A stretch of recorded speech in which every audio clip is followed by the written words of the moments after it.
Quando você não define os seus próprios limites, acaba ensinando para os outros a ultrapassá-los. Olha que eu vejo muitas pessoas que estão completamente esgotadas, tentando entender por que a vida parece esse ciclo interminável de tarefas, cobranças e frustrações.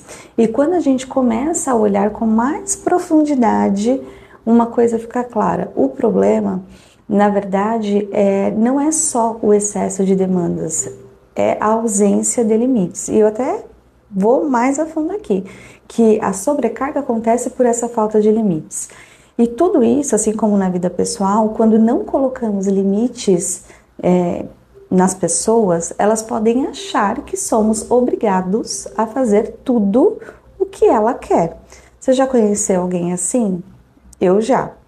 E aí eu vou falar aqui para você que no trabalho não é diferente. Se você não coloca limite no comportamento, né, das pessoas ali com você, na forma como elas te tratam, da forma como elas falam, elas vão fazer isso do jeito que bem entender. E nem sempre elas vão se preocupar aí como você vai se sentir. Então, presta atenção, porque você está aí dizendo sim quando queria dizer não. Aceita todas as tarefas. E eu vou te contar uma coisa, que esse comportamento, ele pode acontecer porque você quer manter uma imagem de forte. E aí engole o que sente para não entrar ali, não criar conflito. E aos poucos, isso vai afastando você de si mesmo. Por trás disso, pode ter uma crença, que a crença é um olhar rígido, né, sobre alguma coisa. Então, ela é aprendida no decorrer da nossa vida, a gente não nasce com uma crença, né? E tem algumas falas que são bem características dessas crenças, como: se eu for útil, serei amado. Se eu agradar, serei aceito. E na prática, isso vira um comportamento autodestrutivo, porque você se anula para manter esses vínculos, mesmo que seja com uma pessoa que vamos falar a palavra, que é um saco, né?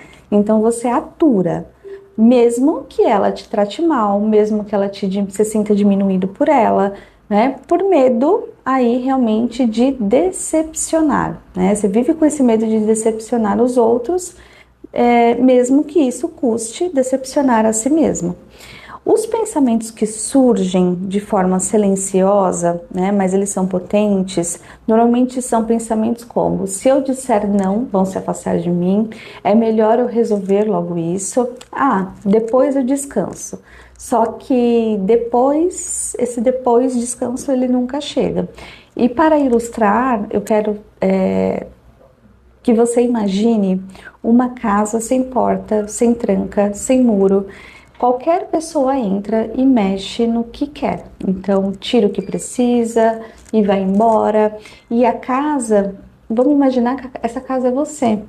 E quando você não estabelece os seus limites, né, as pessoas fazem isso. Elas entram na nossa casa e fazem o que querem. E depois, ainda você se culpa por estar cansado demais. Ju, e o que fazer? Comece entendendo quais são as relações que você precisa colocar limite e pense que limites são esses. É importante que você saiba e comece ali a praticar esse exercício. Eu sempre costumo falar que a maneira mais fácil de você praticar ali em um local que é mais confortável, normalmente é na família. Então, veja qual situação familiar que você conseguiria já colocar um limite, né? E comece fazendo isso. E aí depois você vai expandindo para o trabalho também, tá?